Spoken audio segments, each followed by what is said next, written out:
Not all superheroes wears capes. Some wear wellies. Wellies.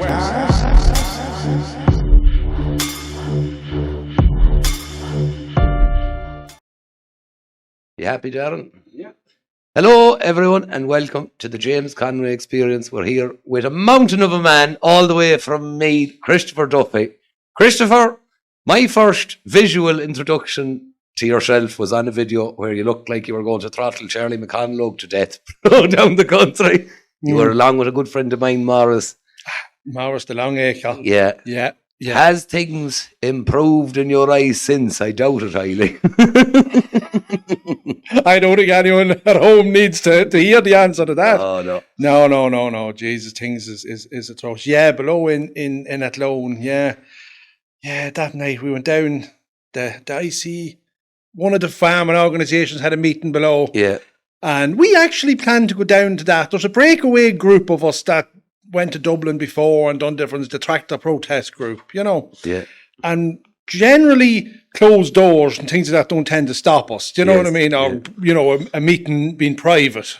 Kind of, we wouldn't be the best at reading and that. Do you know what I mean? Yes, like, yes. If there's a door handle, we'll try it, you know?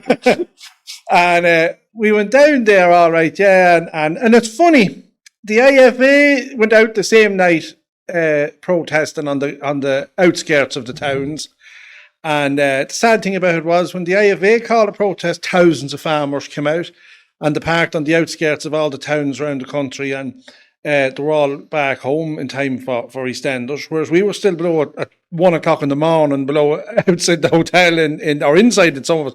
But yeah, we were outside below when McConlogue was inside, and it's very frustrating when you have a bunch of farmers in a room and none of them asking the minister any difficult questions. Yeah. And every time he talks, they're clapping, and you know, and we were kind of saying we'll doorstep him when he comes out. Yeah, we'll hit him with a few, because there was at the time I was going. How did you find him? Because I might have had a different experience, Jay. I done it a bit different. What's that place outside Killala Road? The little restaurant. Oh, the Merry Monk. The Merry Monk. Right. There was a Fianna Fáil thing on one evening, and guest speaker Charlie McConlogue. A man rang me. He says, McConlogue is in the Merry Monk tonight. I says, that's sound. So I went down to the meeting and I sat in the front row until the questions and answers thing came up. Yeah. And I put up my hand like so. And I asked away a question. Now, a lot of the answers was just jibbing. It must be just waffle. Waffle is a great way of describing it. Yeah. But the poor bastard, I think he had frightened the life out of him to such an extent that he actually thanked me after for how civil I had conducted myself. You see now, the other side of this is, like, we were outside behaving ourselves and we caused no obstruction to anybody. You beat these people talking about you hijacking a meeting. The meeting went off completely. The meeting was in the hotel. We were outside. He went in after. And there's a fella, there's be always where I'd be or we'd be, there's a chap Spark, I do call him, a hell of a good chap, and he's a farmer, and he came over to me and he said, Duffy, he said, look at this, there's a door open over here, there's a lad bringing out the equipment, the amplifiers and stuff, and he said, that's into the room where the meeting was. Oh, be Jesus, says I, right, we'll have a look in, and I never said anything to the crowd at the door or nothing. In, looked over, there was McConlogue sitting beyond with 3 people. I just didn't stop till I was standing in front of them. It was 3 journalists that was with him. There was the Farmers Journal, there was 2 others, I don't know who they were. I know Grip Media was outside that night with us and that, but I kind of stood and manually waited for him to finish talking to the 3, and then he looked towards me. And I was standing there and I said, Minister, could I ask you when the farmers are going to get their acres payment that they're waiting on? I said, I'm a contractor, say, and every farmer I'm going to sell him, he hasn't got his money yet. Could you please tell me when they're going to get their money? I said, yes, were quick enough to get them to sign up for these schemes. Oh, I don't have to talk to you, says he, like that. Why not, says I. I said, you got a handy run tonight, nobody asked you. I said, I'm asking you. How did you get in here? I said, come in that door over there, says I. That's what they're for. Yeah. I said, doors. You can go in and out them, you know. And no, then some farmer approached to, and he started, who are you with and what organisation are you with? You know, this kind of a thing. So what, you have to be in an organisation to talk to the Minister for Agriculture? And he started to stand up out of the chair. And I'm a tall man. I was standing here. And this lad started to stand up out of the chair. And between he was above me, and he was still only halfway off the chair. Yeah. And he was up here. And he walked off. He said that was the end of that. He just walked away from me. And so I was letting it rip after him, roaring after him. I can't remember what I was saying to him.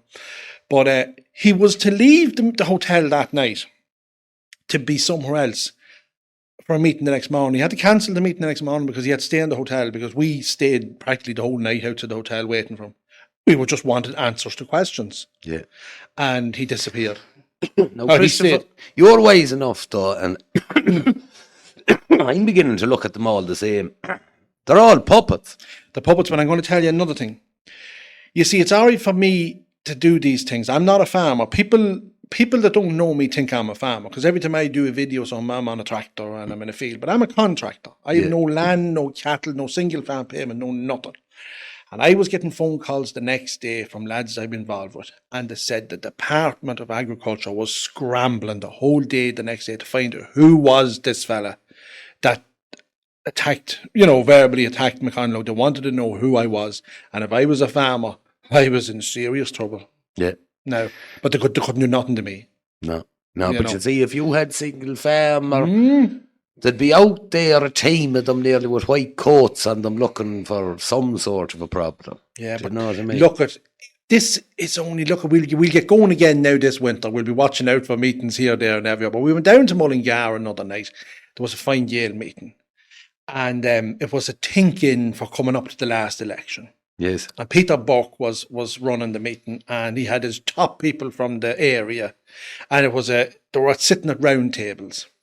And we went down. I brought 2 tractors down. The tractor with a big 3,500 gallon slurry tanker and a big sign on the back of it saying "No farmers, no food," and a big tractor and trailer, and a lot of lads from down there. We just went in, landed the whole lot at the door of the hotel. I jumped off the tractor, didn't stop walking until I was in the room. And a lad running after me down the corridor. It's a private meeting. And I said, you should lock the door then. And in I went. Walked right over. There was a spare table. Sat down. They stopped the meeting straight away. Eventually, you have to leave. No, I don't have to leave. I'm here now, say, I'm not going anywhere. So eventually Amanda was there. I said, carry on with the meeting. Let the man, involve himself. This was coming up to the election. This meeting was to come up with plans for the canvass and how they'd go about, canvassing. So they went round the tables then, what ideas did you come up with? And the people had them wrote down. Out of all these people, they came up with 3 ideas in that room. Number 1, build more houses. Number 2, shorten hospital waiting lists. And then number 3 was support for the farmers. And when they said that, I let a shout. I said, that wasn't even on. I just put that on when I came in. Yeah. And I just said, this is an absolute joke. Oh, it's nonsense. It's nonsense. That's what they came up with. If it was a room full of first-class children, you'd say, I will now come up with something better than that. Go back. Yeah, we all know them problems exist. They couldn't come up with anything else. No. You know what I mean? But they're not even... That's not even a solution. That's only highlighting the problem. Highlighting the problem. That's like me pulling in here to you and I saying, I have a problem here. James, can you help me with the Jeep? And you said, oh, jeez, yeah, I'll help you. You have a flat wheel. Yeah. Right. Well, can you help me with it? Well, I'm after telling you it's a flat wheel. Yeah, and a tire man living beside you. I wouldn't even tell them that. But you know what I mean? No, but they can't solve problems. And I have a theory, and people is going to get insulted when they hear this, but they shouldn't if they have a brain. Most of the politicians are school teachers, right? Nothing wrong with school teachers. We need teachers to teach us. They're trying to teach queer stuff now, but teachers were good people. But we'll say you can be qualified for around 25 years of age, you could be a qualified teacher, and you couldn't have a permanent job. So you could teach for 20 years, and then you could decide, I think I'll go into politics. So you're still relatively young, you're only 45. You get elected, you're a backbencher. Within the space of a couple of years, before you're 50, you're a TD or you're a minister. And all of a sudden, you're running this country. And your life has consisted of You were born, you were reared, you went to school, you went to secondary school, you went to college, you became a teacher. You never worked a weekend, you never worked a bank holiday, you never, you could have been a bad teacher, you'd never have been sacked. Yeah. You really just had to turn up and put in your time. And now all of a sudden, you're the Minister for Health, maybe, you're the Minister for Education, or the Minister for... You haven't a clue how to organise the day-to-day running of a multi-billion pound industry that you're sort of running. Yeah. How could you? You're not out. You haven't been in the thick of it. Business people know how to solve problems. There's no way somebody that was self-employed running a business would leave it until the schools are already open to sign contracts for school buses. Yeah. Do you know what I mean? They just wouldn't happen. No. But this is what we're left with. It is, but the frightening aspect of that too is they do know how to keep it going. They are not concerned about the economy in totality. What they are concerned about is their little system within it that keeps their wages paid every week. And I've said this to several times, imagine tomorrow morning a right man went in and says, right, I'm going to solve all of this now. Half of the staff would be gone once it was solved. Yeah, that's right. Do you know what I mean? That's right. And I'll tell you, there's plenty of people in the HSE wouldn't thank you for solving the problems. So they wouldn't. Yeah. I've said that to herself, she has some experience of that. I says, if I got in there, I says, he wouldn't be happy. She says, why is that? I says, I'd have half the fucking place sacked. No, but anything to do with government, anything to do with is too management heavy. Oh yeah. Do you know what I mean? It's all management. So it is. And there's only and then when there's actually a job to be done, they have to hire it out to the private sector. But there's one for you at the moment there. You have all of these children going to school in Ireland at the moment.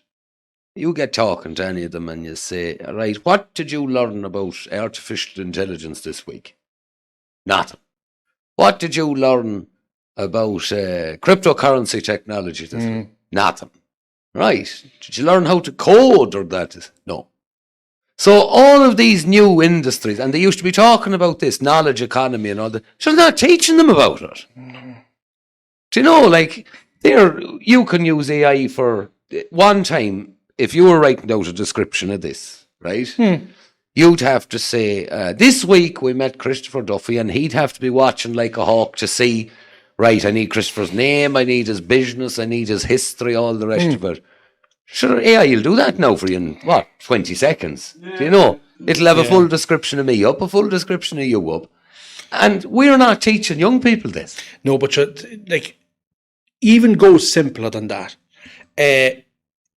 Teach kids, for God's sake, no child should leave secondary school without being able to do CPR even. You know what I mean? Yeah. Being able to resuscitate somebody, be able to, the basics of drive and things like this. It's like maths. It's like, I was bright enough when I started in school, now young and that. And then I remember when we got to maths, as I said, once we brought the letters into maths, that was it. It was over for me. Yeah, the algebra. Yeah. And you know what? You could be anything. You could be an accountant now, and you're not using algebra. No. What is it? What is it about? Yeah. I don't know. I know there's all these different things, but look, as I say, it's just a circus. It's not the civil service, it's the civil circus. Do you know what I mean? And if you're in it, a friend of mine got a great job with Irish Water, and he didn't even want the job because he enjoyed the job he had, but it was just like you couldn't tone it down. Yeah. And the joke just be, you'd say to him, well, are you busy today? And you just laugh, He was reading the Farmer's Journal or that. And my way down here, there was work going on one of the big roads, and there was more cones out, and there was a lorry up warning you that you had to move over in the lane, and there was this, that, that. They were doing one of these things, I don't even know what they are. You see them every so often on big roads. There's a box, and then there's a little windmill beside them, and there's a load of little bits and pieces. Yeah. They put in one of them. Well, there was definitely 6 vehicles, and there was one fella kicking a bit of clay with his boot, and there was nothing going on. Now, I guarantee you they were probably a week working at that.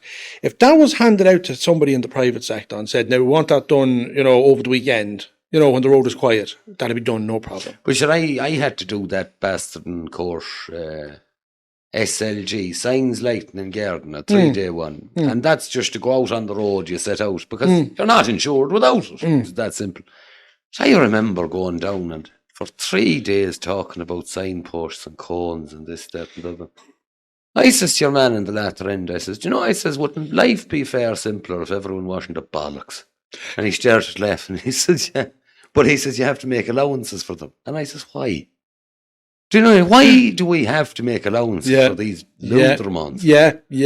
It's amazing, isn't it? Like, but look at, James, this is the way it's going. And I'll tell you, when you're running a business and you're having young lads coming to work for you and everything like that, and, like I do look back at myself when I was 16 and 17 and 18, we'll say, and then I look at the young lads now, and I'm kind of going, Jesus, I was a lot better than them when I was that age. And it's not their fault. No. Because we didn't have a phone. Yeah. You know, I'm of that age that I didn't have a phone till I had a car before I had a phone. You know, and the phone has destroyed everything. And the young lads now, they're sitting at night and they're sitting on a chair looking at a computer, and they're in a chair with speakers coming out and everything, and they're talking to different lads on it. Jesus, when we were young, we were in cars and we were out acting the who, but look at we didn't do any harm. Yeah. You know what I mean? But we were out and about and we were living.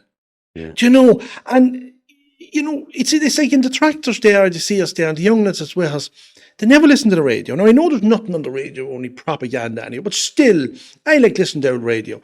And if God forbid, if there's something happening, if there's a crash between our place and Dublin, you'll hear about it. If there's something, there's nothing, they never listen to the radio.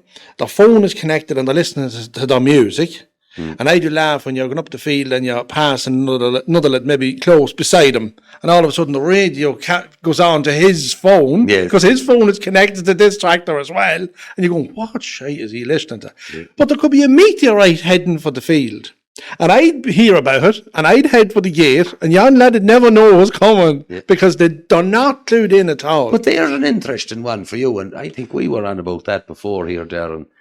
Do you know, when we were young, I'm a bit younger than ye, but Glenroe was on that time. Everyone watched it. Yes.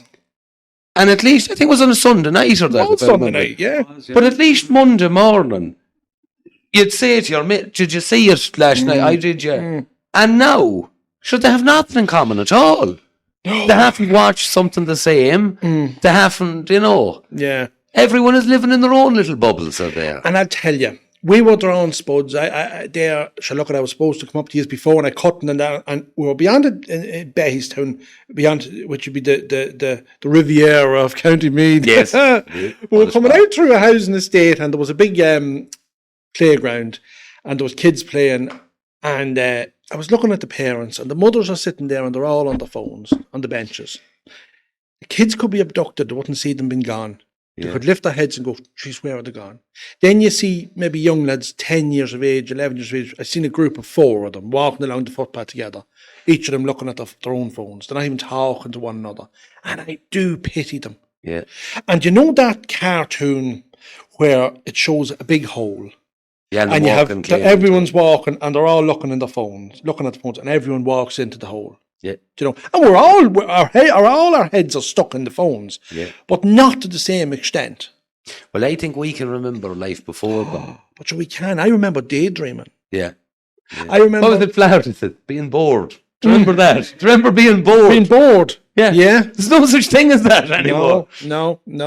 And being able to, like, I do think, like, emptying septic tanks and that is part of our job and that. So you'd need the air code for the houses and the, you know, and everything. Now, in 1999, I started, now I was born in 79, so when I was 20, I was spreading fertilizer on the country, right? Bulk fertilizer. And there was no phone, you had a phone, there was a brick, you know what I mean? And you got directions. Yeah.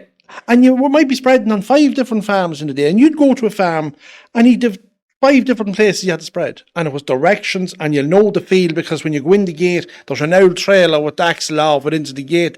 That's how you. Now, if I sent one of my lads off with directions to do a job somewhere, Yeah. they'd never be seen again. No. Do you know?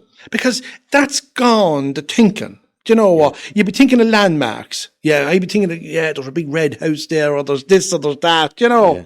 But no, it's if the phone dies, like I got an air code to come down here to use. Yeah. Right?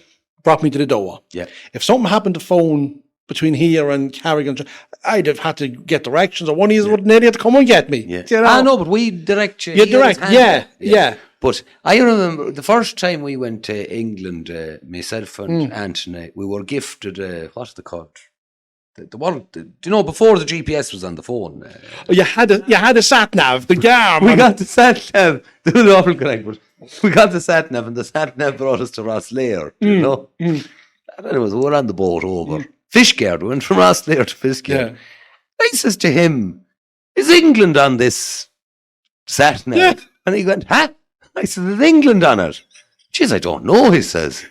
Jeez, I said, I'm sure the lad in the boat knows where it is. I said, well, geez, we may buy a fucking map, I said, just in case. Yeah. Well, damn me, we got to Fishguard and went to load up this thing. Not a blind thing. I just knew you had left Ireland, that was all. And we went from Fishguard to 19 Vineyard Street in Liverpool, 2 bucks that had never been outside the country. Yeah. With this bastard and big fold-out map. It was the best education you ever got, so it was. Yeah. Came up through all these valleys of sheep and all that. Jeez, we got there. The old truck drivers is the best ever. Ah, yeah. They could bring you anywhere. They're geniuses. Well, our address at home, my address is Knock, right? Knock Castledown. It'd be Castledown, Kilpatrick. But Jesus, it could be 10, 12 years ago. Oh, it's longer. And my father would always be sweeping and tidying and out along the road, you know, and this, that.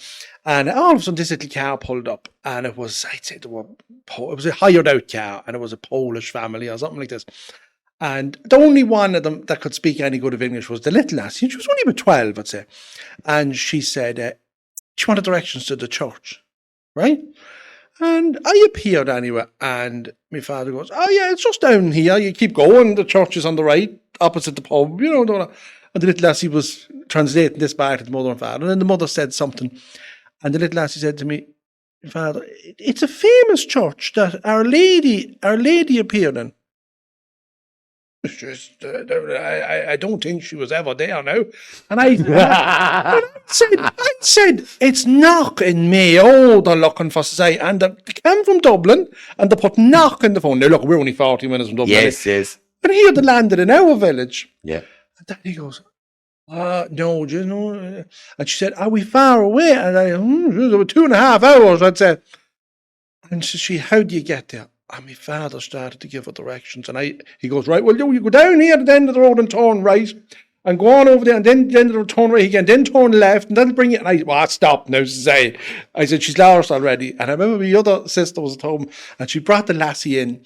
Like, when you think back, I said, now a little lassie of 12 being brought into a stranger, and my sister done on the computer a route map, you know what I mean, and gave it to her, and they went off, and the whole lot. And you know, I'd be classed as a racist, you know. You'd imagine I should have ran them away. At first sight. Get off me. But I just said, there's the sat nav. They came from Dublin and the land, and it wasn't that far at all. But when we had the Airbnb here, you'd roar laughing at it. A fella from Palestine landed, right?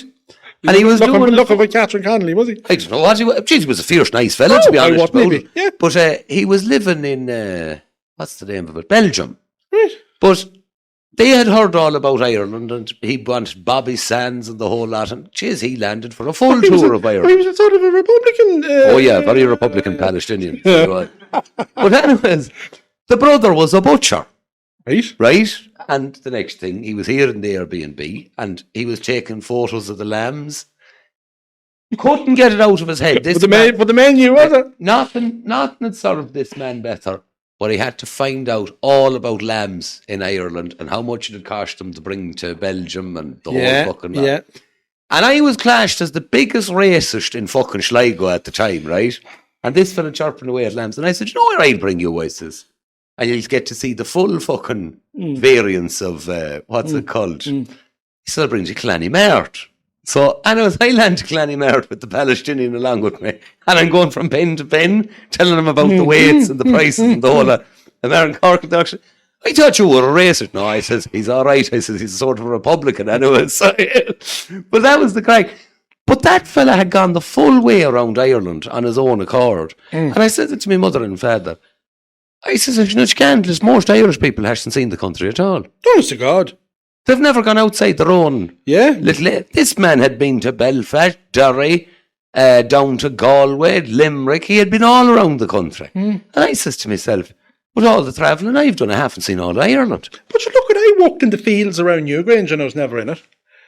You know, Newgrange went beside me. Have you never been there? They're coming from all... I think as children we were into it one time from the school and that was it. But no, I was out in the field beside it walking. Isn't it wild too? Because you have people travelling from all over the world. All over. But go back to you see, that's the whole problem. And this is where we are, James, now. And this whole racism thing. And look, it's starting days off a bit because how could you be a racist? How, like... Everything we do, we deal with people in different nationalities. Yeah. When you go into the hospital, I have a friend who has a Polish girlfriend and have a couple of kids, and the young lads with me. I stood for one of the children. That farm I was on doing the spuds. There was about 10 Brazilians working on it. They're grading there the whole time. The first thing you do in the morning is say hello to them and have the chat with them. And you know something in this country, and I've seen it over the years. On a lot of farms where there'll be foreigners working on that, I'd be extra nice to them because they're a long way from home. Yeah. And I'd think if it was me that was a doubt in Poland working or somewhere, I'd want to be treated well. Yeah. And I've never seen, and this whole thing about calling us racist simply because we don't want dangerous strangers walking around that nobody was on about, it's a cop-out. Yeah. Yeah. Throw on the label. Throw on the label because I have nothing else to say. No, there is nothing. But sure, I do laugh about it. I'd have more in common with a lot of the fellas working in the factories and that than I would some big-headed prick in D4 who says, and then they're mighty at this. They're not coming to my area. But if you refuse them in your area, I'll tell you you're a racist. There's a little hotel after being stopped there in one of them parts of Dublin now. And what they were quoting was that their house price would go down. How come they can make that point? Well, you see, that's it. But look at what we're looking at all the time, James. It's as I say, it's getting boring at this stage, isn't it? Yes. It's just getting and now there's that many U-turns. I've never seen so much U-turns in my life. When you have Harris coming out now in the last week and saying there's too many migrants. So is he racist now? Well, I was vexed about that. Is he far right? I was vexed about that. Yeah. Because I says to myself, when a man is on charges for fighting, you at least have the common decency to go down with your guns, you bastard. Yeah. As I says, I would have been content if they fought till the better end. No. But they gave up on it. No, give up. And now go to a totally different thing. You have Bill Gates now is saying climate change isn't really a problem. Yeah, don't worry about that. Well, can I get me carbon tax money back? No, you can't. There's a right get lump of it gone now at this stage. No, you won't be getting the tax back. But what's happening, James? They're running out of fiddles. Right. I'll tell you, I was only on to, who was it? I think it was me and you. Yeah, me and you. You and me, sure. I didn't know a thing about it. I was out for a few pints Friday night and a lad said to me, I was in the back, we were in the shopping drawer, and I said to you, man, this is 20 years ago. He said, we went up to the boat, we were throwing spuds up to a boat. And I went in and I said to the Tommy Leddy, was his name, he used to have the sound shopping drawer and he used to be doing ads. And I went in and I said, I want a Dundamy, I want a Dundamy chin. What are you looking for? A Dundamy chin. What's that? And he said, No, China made a rake of these solar panels. They reckon to have so many solar panels done now that they've ran out of the need to make solar panels. Then the electric car, no one wants to buy the bastard thing. That's the bit that and what they're doing now is they're telling lies. Yeah. They're coming out and saying that the electric car is outselling the diesel and the petrol car. No, it's not. Well, where are they?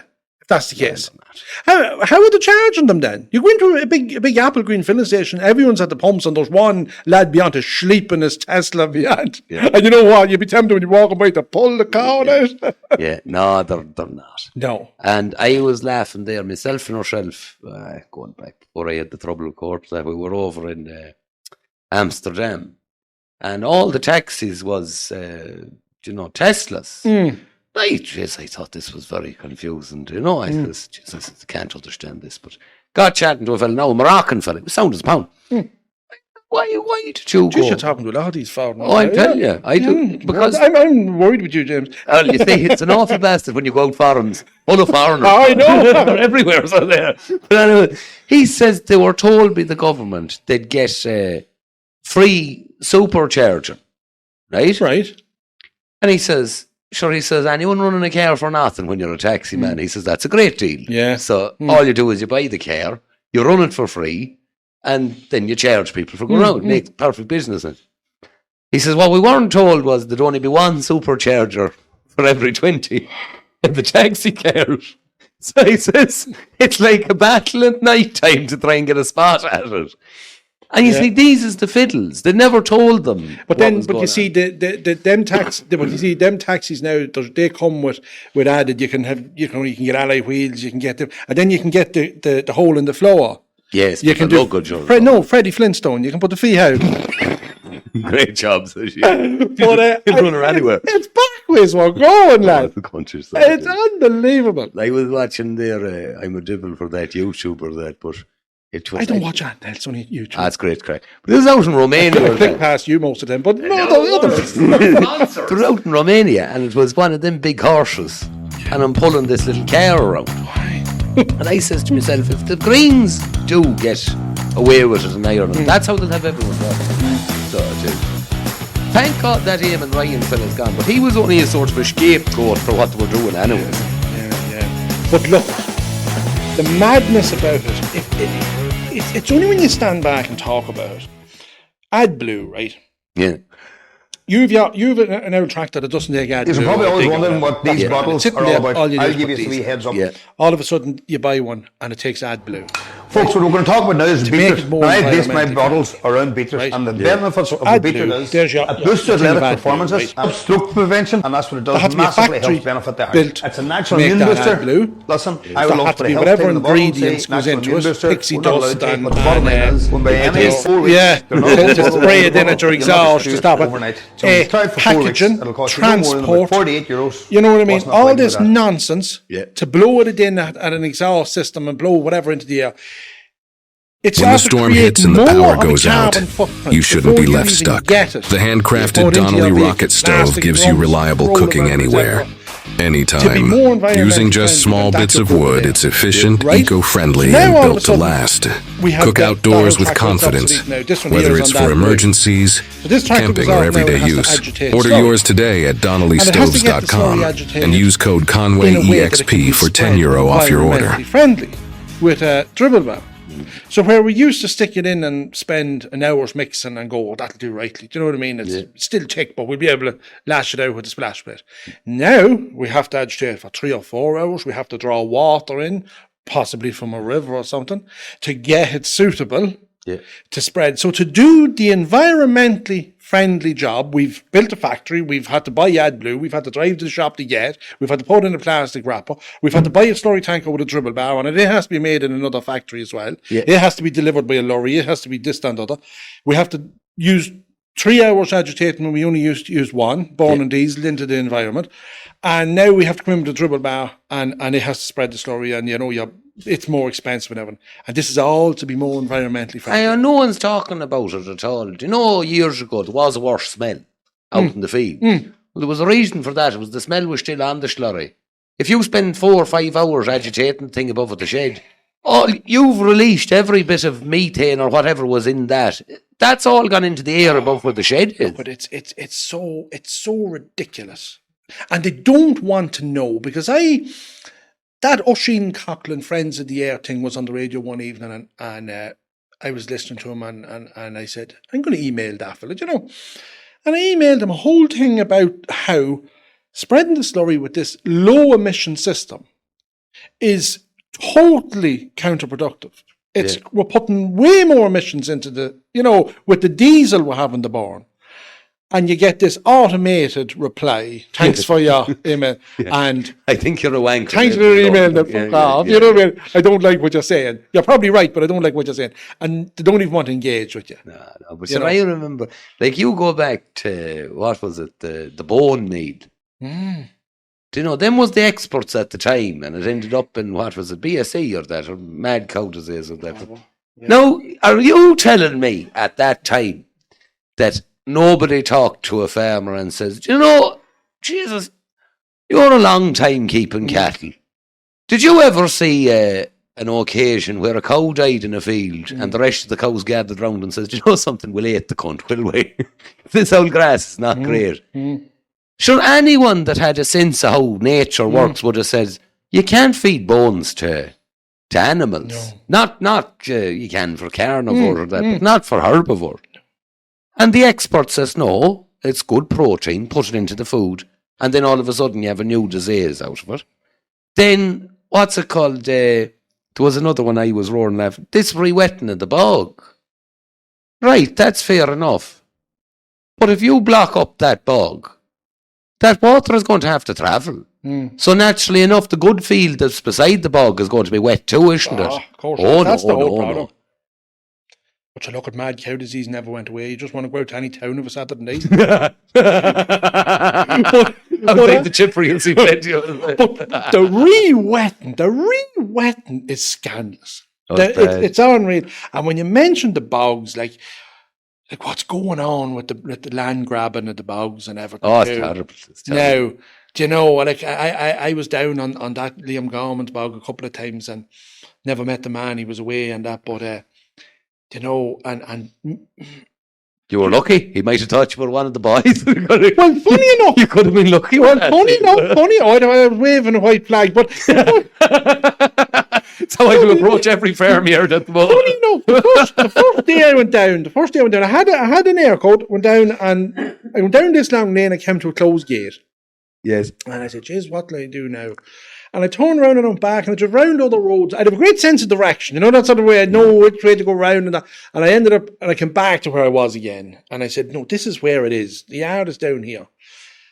Still could make no progress. And there was a man on the lane, mowing his lawn and clipping hedges, an old man. And I pulled up with him.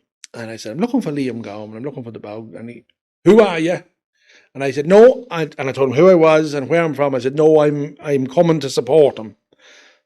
Right, then he said, we'll go down. I know where the key is. We'll go down to the yard. And he came down and we opened the gate and we went on down into the yard. Well, he never done anything. He praised the man from he got in beside me. Yeah. He said, it's shocking what they're doing to that man. And I have old tractors there and he do anything. This old man brought me down then. Look, long story, we went down, walked around Liam's yard. There was nobody there. It was deserted. There was after being literally more war there the day before. The next day was peaceful. Back up to this old man's house, tea and apple tart, lovely retired couple, and he brought me into his shed. Oh, he had a shed full of vintage machinery. He was on it. But while we were having the tea, a lock of vans went down the lane and a jeep. And he said to me, just there's yokes heading down. We'll go back down and see who that is. And there was another few supporters as well. And then I left that day. There was a few neighbours and that. I was under no illusion that was a good man. Yeah. And there was an old man who had a neighbouring bog. And I asked him out straight to say, look, I don't know. Am I wasting my time? It's nearly 2-hour drive down here, I know. He said, what's going on here is wrong. He said, there was none of this land sold, he said, something may have been signed, but he said it was signed under, false pretense. Yeah. And what's going on down there is just desperate. And lads coming in dressed as security and actually impersonating guards. Yeah, seeing them with the blue and white. Yeah, he's a hardy man. And that man is not well. That man is not well now. And the farmers of Ireland, and then I met another few bogmen, lads from Kildare and different places are going through the same thing. And aeroplanes, there's an aeroplane takes off below an Abbey Shrewl in Longford, and it flies around them bogs every day, watching what's going on. Yeah, it's scandalous. Yeah. It is absolutely scandalous. Yeah. And they want to put windmills on them. They want to put windmills down there on that bog. Well, there's two gentlemen not too far. You know exactly who I'm talking about, Darren, that are still cutting with the... And still Neddy in the cars bringing them in and that. He was down with them one day and I says, it's a sad state of affairs to think you're criminals. And if they were caught at that, they would be fucking fined for it. Yeah. Two men that's lived now, they're in their 50s now. This is how they were reared. No. But it's our culture. It's our Irish culture, and it's been taken away from us. But it's been taken away from us under false pretenses. If there was a climate problem that was man-made, and doing all these things was helping it, was turning it around, you'd go along with it. But it's total lies. It's all about money. It's complete nonsense.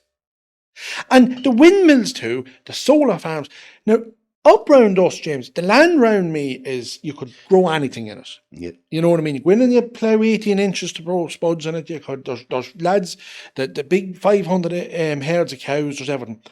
And there's 1,000 acres of planning permission at the moment for solar panels, just up the road from me, you might say. Yeah.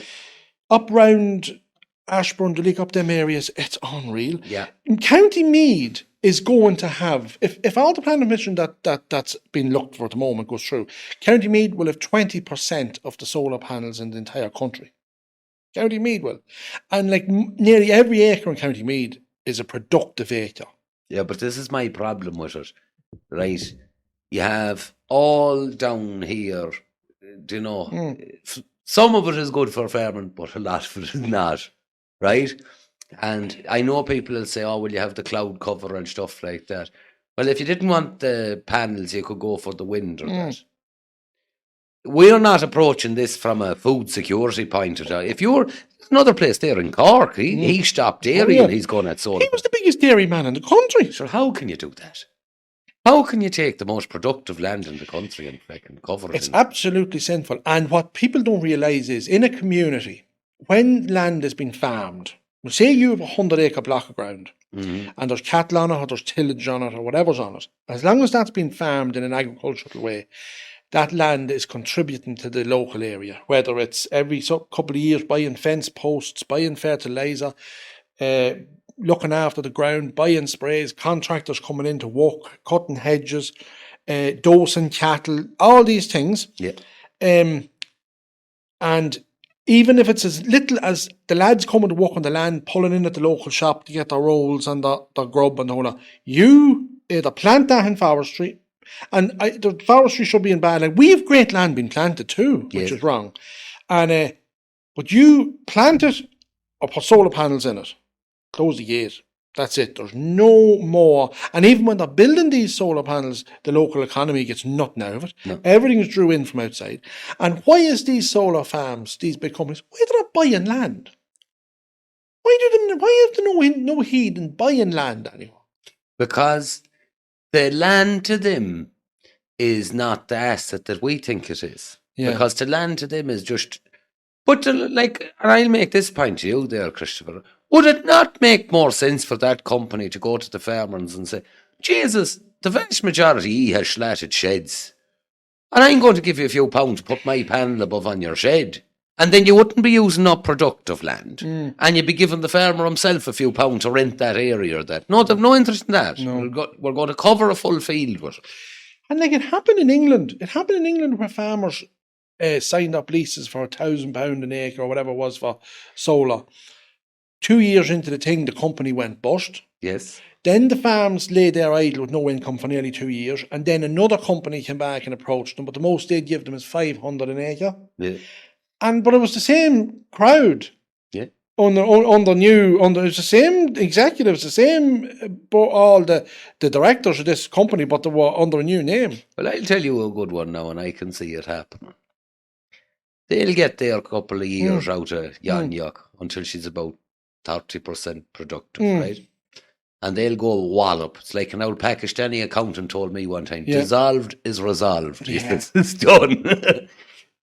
What if Mr. County Council writes you a letter? How are you doing, Johnny?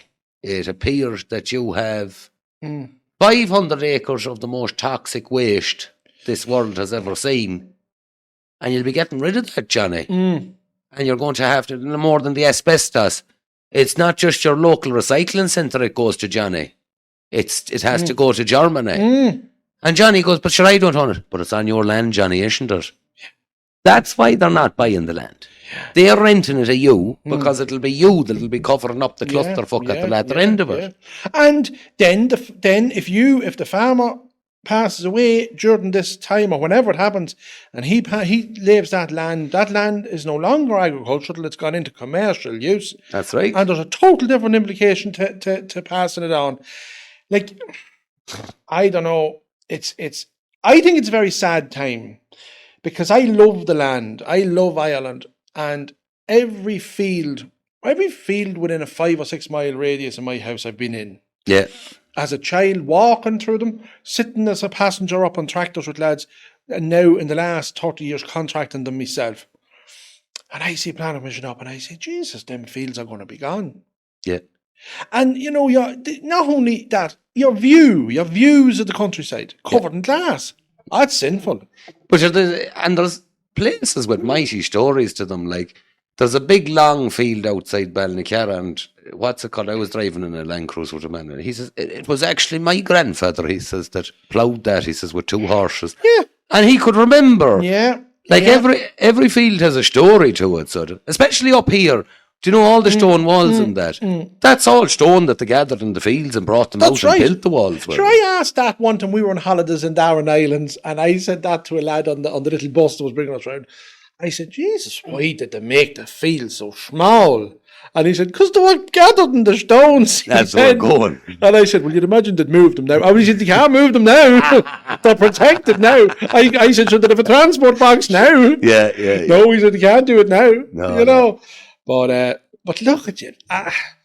See, what's wrong too is that, you see, the farming is in. I have no farm, but farming is in my blood, because it was I did come from farming people, and if I got into money, if I won the law, it was like, I remember them $2 on the radio, the 2 boys, the 2 Johnnies were on about farmers are terrorists. He said, if you're talking to a farmer and he wins the law, he said, you ask somebody, you know, on the street to win the law, why are they going to do it? Oh, I'm going to go on a Caribbean cruise, you know, or I'm going to put in a swimming pool, and I'm going to pay off my mortgage and all my family. So, you mean a farmer? And you say, you won the law, what are you going to do? Just, I'll buy more cows. Yeah. And he goes, the farmer's buying himself more work. Yeah. But that's it, you see. That's the drug. Yeah. You know, there's no cure for that addiction. No. And then the other side. Well, sorry, there is. Keep doing it. Yeah. That's the cure. You keep doing it, and you make a success of yourself. But I don't know. You see, the trouble with it, with every 10 years that passes, there's less and less people who are familiar with it. And I've noticed that there's a lot of houses now, even farming families, and a lot of the children has nothing to do with the farm at all. No. At all? No. I've seen that. And in some cases, the parents don't want them to find to do it. No. Because they don't want them to be in the hardship. You know, they don't want them. And I don't think that's right either, because farming doesn't have to be hardship. You know what I mean? It's. Well, in my opinion, I might have a different opinion to a lot of people now, but Jesus, it's not as bad now as it was years ago. As a lifestyle, it's not. It's not that bad. And a lot of it is down to method too, and that. Like, look, what I see some poor farmers, and they're always in hardship. Yeah. And it's just simply because they won't get allowed in to put up proper fences. They won't get in, you know what I mean? Yes, yeah. And the cattle's breaking out, and oh, jeez, the phone is ringing, and, you know, if the haven't got fences, that wouldn't be happening. Things like that. If you want to have no hardship, you won't. There'll always be a bit, and you're always going to be married to it to a certain extent. But a lot of big dairy farmers now up our way, they put in savage hours. Yeah. It's incredible now, the hours to put in. Yeah. You know, and then some of the other farmers is begrudging them a bit. You know, they're saying the tillage men and the beef men would be begrudging them a bit, saying, oh, dairy men there, you know. And I'd say, I don't think you'd like to put in the hours they do, because a tillage man has a harvest a lot of time. And a planting and a season, and they have a 3 or 4 month busy period. Then it just eases right back, you know what I mean, to a handy pace. Yeah. The dairy thing never stops. Yeah. You know. And I thought God forgive me for saying it, I thought the farmer with the nicest lifestyle was a mountain farmer out this direction, because they didn't bring them in for lambing. They brought them in once a year to clip them. There was one man, or an old man, and I was a great admirer of him here. He used to go out with the dogs bring in enough lambs to fill a diner, bring them to the mare, drink all day and go home. Yeah. I thought he had a lovely lifestyle side. Well, he really had it solved. The lads below in the Cooley Mountains before the fucking mount, and all they had above on the mountains was an old white cab on a sticker board, yeah. But what's it called? It was great fun down here. I think it was Headage that time or something, wasn't it? There used to be great swapping and switching going on down here as well. So there was. But I just, Jane, there's a push to make farming difficult, and there's a lot of farmers who, like, the TB thing is out of control. Oh yeah, and they're not getting to the bottom of it. And there's a lot of farmers, really, you have a big farmer milking 300 cows, and then all of a sudden there's 150 of them gone out the gate in a lorry. And them cows were perfect. Them cows were producing massive amounts of milk. And you're looking at them going, there's nothing wrong with them. Yeah. I don't know. But how can you have an eradication program and it was never worse? Sure, surely to God, if you were running a business, you'd say, geez, lads, we're doing something wrong here. So we are. Yeah, but they don't want to get rid of the badgers. They're talking about the badger. Like, what addition is he? And there is some farms have badgers and no TB. Yeah. You know what I mean? And then you see you have a problem with greenways. It happened up our way. The railway was all turned into a greenway, and all the movement and that of the earth moved the badgers out of their comfort and sent them out into the farms. Yeah. And it's widely known that that's causing a major problem. But what about Rudolph? The deer. Aye. Yeah. I never hear the deer mentioned, but up our way with TB. Jeez, I think they are a big problem down here. Yeah. The bastards has free... Hey, have you ever seen any of them up close? Oh, jeez. At night. Just for a bastard. When we'd be walking in the fields at night. Yeah. And you see there's a deer and you go, Jesus, there's 20 of them. Yeah. But today here, if you see them around the forest around, to come up, it'd be sheep wire and two row of bear. It's just jump it. Yeah. That's it. Yeah. There's no fence for the bastards at all. It's just free rein. That's it. I've never seen anything like them to travel in all my life. Like the one in America that saw the sign on the freeway. Yes. For the deer cross and caution deer crossing. And she said, sure, that's shocking dangerous. Should we think they'd have a quiet place for the set of traffic lights or something? Jesus. I was laughing there when we were on the new road below. There were 450 concrete pipes. As I was laying away at them, and it was, of course, like a bollocks. 3 or 4 days after, I was laying this run of pipes and then moving on and laying another run of pipes. And I said, this drainage, I says, because I says, it's very unusual not near a drain or that. And the man goes, oh, no. He says, that's for the animals. The animals to the badger. To make sure the badger wouldn't get killed above on top of the fucking road. Yeah. No, let him spread it over there as well and make sure he's alive doing it. Oh, look, James, I don't know. But it's this whole woke. It's this whole thing now. It's not just the animals, it's the people. It's if I decide I want to be a badger tomorrow, you're supposed to accept it. Yes. I don't think it'll be happening, Christopher. So, what the fuck went wrong with everyone? How was it when a man hadn't a fucking thing in his pocket? He was out digging enough for a dinner every day of the week. They all knew what they were. And then the minute that everyone is sort of halfway sound, you have food is available. Yeah, but James, it goes back to this. It goes back to what we said earlier on about being labelled as the racist. We're also being labelled now as homophobic, right? Yeah. And we're not, because we all knew lads when we were at school that were gay. That is gay. There was a young lad not far from us, and he was gay, and when he was about 15 or 16, he sat his mother and father down, and I want to tell you something. I have to. I'm going to tell you what you knew. And they were, what's wrong? And now this could come as a shock to you. They were getting worried. Yeah. And he said, I'm gay. Oh, jeez, I knew that from you. 3 years of age? Says the mother. Go on about your business. Yeah. Like I seen a situation where, and again, I say, a young lad came into my yard at home, because he was friendly with a chap that was working in our place, and he's openly gay, and I knew he was being bullied and being badly bullied by a fella. Yes. That was working along with him in a job. And I said to him, I want to talk to you for a minute today. I said, come over here. I went over and I said, I hear you're having trouble with such a lad. And, oh, yeah, he's a bastard. And I said, what are you calling me, a queer and this, that, and the other, and you dirty you? And I said, you do realise, says I, that that's just him, I said. That's not the rest of us. Yeah. I said. And the poor devil, he got real emotional. And this chap doesn't dress as a woman. He doesn't do any of that. He doesn't go on gay pride parades. Yeah. He just wants to live his life the way he was born. Yeah. And he said, that means an awful lot, Christopher, coming from you, because you're, big, strong you're a man, and you're... And I said, no. You, as long as you're a good person, a mannerly person, live your life well, say, you live your life how you want to live it. And I said, don't let a fucker like that, you know what I mean, ever bully you. Don't let anyone bully you.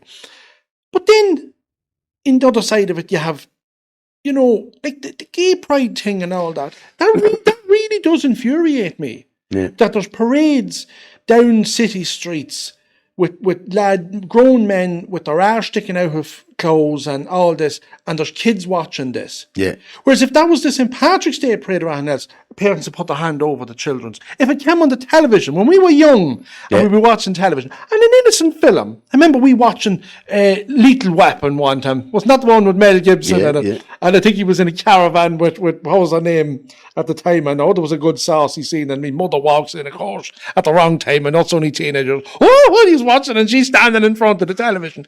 That's all. Like, there's worse now openly walking down the street. Yes. In a gay pride. Yeah. Parade. And we're being called homophobic. We're not. We're just real. We're just saying that's not appropriate. No, but you see, the funny thing for me is there's plenty of gay people who don't believe in any of that shit. They wouldn't be seen dead at it. No, and they're not listened to at all. So no. They're not. Like, I had a mate there. They're mortified with it. I had a mate was a scaffolder. Now he was gay, but you never know it. No. And myself and the other book was out one night, and then the next thing there was this other book, and I says, "Geez, that's pure sound, man." He goes, "That's some flat for him." Huh? And he says, "Yeah." He says, "I did not know that." And I says, "Sure, they didn't."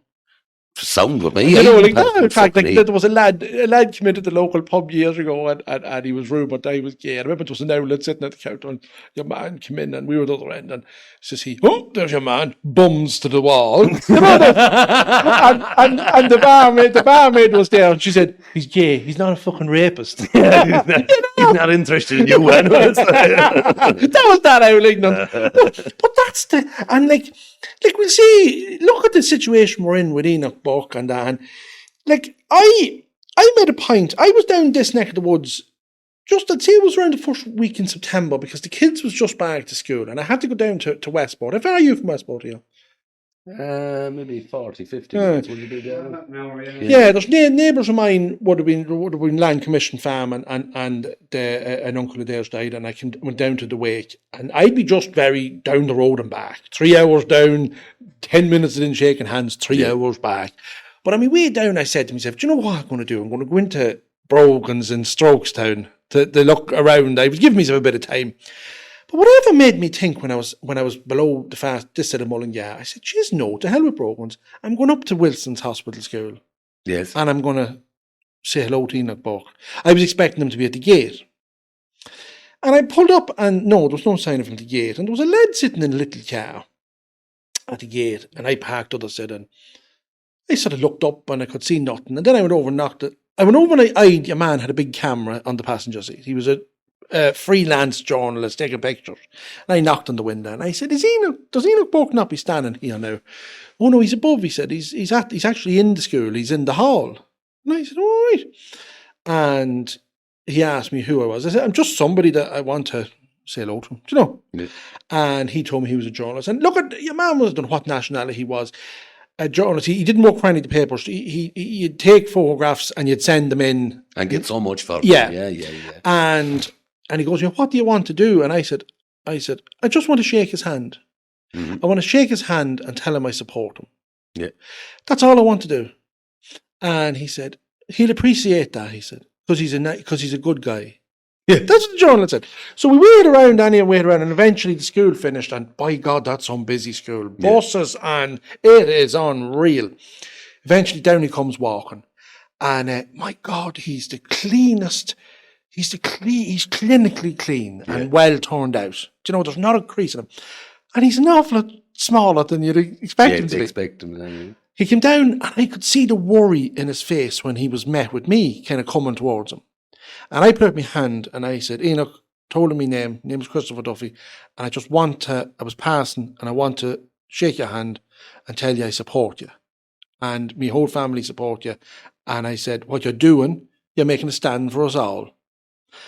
And he just sort of looked at me and he went, thank you very much, he said. Yeah. And that was it. And he couldn't stand because he didn't want any hassle. And he came out the gate and he continued on. And his father was waiting for him down the road to pick him up. And I just said, look at, and because the journalist fella said to me, when you're shaking his hand, do you want me to take your picture around? I said, no, I don't want any selfies around. I said, this is nothing about that. I said, I just want to, because I know they're a funny sort of a family and they have this and other. But that man, there's none of us as brave as him. No. He's sticking it tight. There's none of us would do it. He's sticking it tight. And you see, the point about it is, he's doing it simply out of religious belief. Do you know? Like, if there's a heaven in it, he'll see it. Oh. I have no doubt at all about it. But there is a turn in the tide. At the start, from the very beginning, I supported him. Without a shadow of a doubt, and never wavered, right? Yeah. I actually followed him. The same as I knew you. I followed you years back when a lot of these people that watch this wouldn't know. You used to be on the digger making videos and that. Yeah. And I'd be watching you and I'd say, that man now knows what he's talking about. Talking about the economy and stuff like that. Yeah, it's gone wrong since. Oh, yeah. But wouldn't blame you now for that. No. I tried my best. But the books used to be below outside a hospital in Mayo during COVID.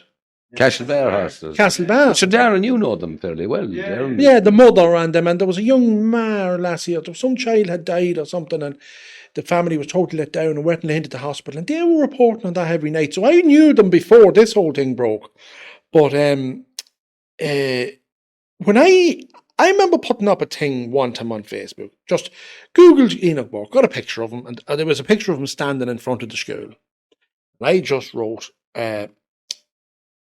I support Enoch Burke in red writing on it, and I put it on Facebook. Well, I got abuse from every corner going. Yeah. Well, I can do the same thing today. I must do it. Every couple of months I do it. Yeah. I won't get one person negatively commenting about it. No. But it's an amazing thing, and I remember we've asked for them to be on several times, just the mother, the father. And then again, maybe the tone of this mightn't be where they are with things either, because they have their own way of doing media and all that. But I remember at the early onset of this, and there was a fella, he was kind of saying, he says, if it was your kid, he says, let them be them. And I says, have you ever looked into the suicide rate of them children? He says, what? Well, I says, maybe have a look at that. And then I says, come back to me with let them be them, because I says, they have a suicide rate between 60 and 70%. He says, I didn't know that. I says, a lot of people doesn't know that. Do you know, that used to be a thing years ago, which was called gender dysphoria, which meant that there was a genuine belief you were born in the wrong body, and it fucked with your mind in a bad way, so it did. Yeah. And what they try to do is tell you, no, you're born the way you are, and this, that, and the other. And that Father Ted book was on about it. There's a lot of them fellas that thinks there's women that's actually just a gay fella. Yeah. Or women that thinks they're a man, and no, you're actually just a lesbian. That's all that's up with you. You're that confused. You wouldn't know what. You don't know what you're talking about. Who? No. There's that many different things. Well, touch wood, thank Christ, I never had too much confusion with it. I was there was stone mad for veg, and that was it. 4 kids. Stay in that lane. But that's what I say. But I remember only a lot of years ago. I remember the field I was in, lifting silage below in Westmead. And they were on that bollocks Joe Duffy on the radio, and they were on about there was this one on about she was non-binary. And I had to fucking say, fuck this, and I took out the phone and I had to Google it. What the hell is non-binary? What is the actual... And even after reading it, you go, I'm still no further on. It means you're nothing. Yeah. You don't know what you are. I don't know. But the best thing about Enoch Burke was, Burke was never going to hassle that child. No. That child could have come in dressed up as Superman if they wanted, and he was still going to teach them. Yeah. But he just wasn't going to call them Superman. Yeah. And it was the school totally screwed that whole thing up. Yeah. Absolutely, totally. And I'll tell you something, if they could go back in time. Oh, they'd have to. And he hasn't been sacked. No. Because they know what'll happen. Yeah. So I've said that to multiple people on it. How come he's not sacked? Because he's not breaking a law. And like when the dust settles on this, and it could be months, it could be years, the entire public of Ireland will have to look back and say one man done prison, protested, and not once did he falter or say, you know, I'll believe your bullshit. He stood against all of us. Yeah. So he did, you know. Yeah. It's a sad state of affairs, but I think given a couple of years or that, he'll come out the top of it. And James, prison is a daunting experience for someone who's not a criminal. No, that's it. Yeah. Now, I was in it. I'd done it. Yeah. For a very short few days. Yeah. And it's not nice. No. Now, if you're in that system, and I'll just tell you about a lad that a lad came in and sat down beside me in a big room one day. I was waiting to be brought back to the court. I was in it for contempt of court, over the banks and that. And this fella came in and he was put in a room beside me, and total headbang on. He went into the toilets and he started kicking toilet rolls around the place everywhere. And just fucking nice. This fella's a lula. Then he went in and was on the toilet and started shouting out at me, "Hey, horse! Bang that door and tell them who's there's no toilet roll in here." So she kicked it all around the room. Oh, gather me up a bit of it and bring it into me. So anyway, he came back here and he sat beside me. And he started on about, what was I there for? Us, I contempt of court and this and that. All right. I said, what about you? Oh, well, I'm in for such a thing, but I would have been due to be out now in 2 or 3 weeks. But he said, I threw a yellow man. And I did, a yellow man? I threw a yellow man and it hit a yard and died. I said, what's a yellow man? Oh, you know the things they put down when they're washing the floor. Yeah. I said, oh, aye, the yellow man. So he threw it in a yard and died and badly injured the yard. And he said, oh, I'm in trouble now. He said, that I won't be getting released. And I said, what sort of an idiot are you? I said, why did you do that? And he done this. Because I don't want to be released, he said. Mm-hmm. I have nothing, he said. This was September. He said, I don't want to be getting out of here over the winter. He said, I'm homeless. He said, I can't go home. And he said, I have a grand cell. I have my television. I have everything. I'm playing in the soccer thing here. I'm doing this and doing that. He said, I have everything I want in here. I have nothing out there. Yeah. And I just said, and I'm there. But they do exist. Yeah. And I'm sitting beside him going, I want to get the hell out of this place as quick as possible. Yeah. And I just said, I felt sad, like that's where society is. Well, me and Anthony was telling you about, we were heading home for Christmas one year, and there's an old fella. Do you know, you'd have a couple of weeks off work. Be no work because every man was going back to Ireland. I says, what's your plan? I'll walk in, he says, a couple of days before Christmas with a bottle of piss, and I'll fuck it across the counter. And he says, they'll lock me up for 3 or 4 weeks. And he says, I'll be back to work then. Jesus. And that was what he done. He just walk into the station, fuck the bottle in across the counter, said, that's filled with piss. Be arrested, court, you'd get a couple of weeks in. That was it. You know, and when you have a good life, we'll call it. You know, when you have a good life. Yeah, you can't come to that mentality. No, and that Christmas is something you like in a way because you're saying, well, look, it's a few days off, maybe, whatever. And you have these other people who have nothing. No. Christmas to him was all the young fellas that you had the crack with for the year was gone home for a month. Yeah. So, as far as he was concerned, he was better in there having the crack with another fresh gather of fellas and talking about old times. And you ever see that programme that used to be on the telly, the Trailer Park Boys? Do you ever remember them? And the lads, one lad got jailed. Yeah. You know, and they were all sitting, the other lads were sitting around the campfire. They go, oh, Jesus, look, he'd be in there now, yeah, and they'll be playing pool, and they were thinking about the great time the lads was having. Inside, yeah. Well, I worked with one for an English book, and I just noticed he had a tattoo. It was of a clock and no hands on it. And I just copped with me. I said, that book done a long stint. So I did. So just, anyways, he was on a Kango, and I was shoveling it out from the trench. And I said, were you long inside? And he says, 13 years. And I never asked him anything further than that, because I was saying to myself, he wasn't in for that. Wasn't for drunken disorder. I said, he was looking down on my head, so I was thinking I can go on the top of it, wouldn't be a great thing. But James, I'll tell you something now about the system and the corruption inside the system. I was putting. Do you want to tell us that on Patreon? All right. Well, sorry. Yes. Oh, we finished on the YouTube. I lost track of time altogether. Christopher and everyone, thanks for following us on Patreon and Spotify. We'll head over to Patreon and Spotify. So good lad, you're keeping an eye on the clock. Anyway, so fair play to you.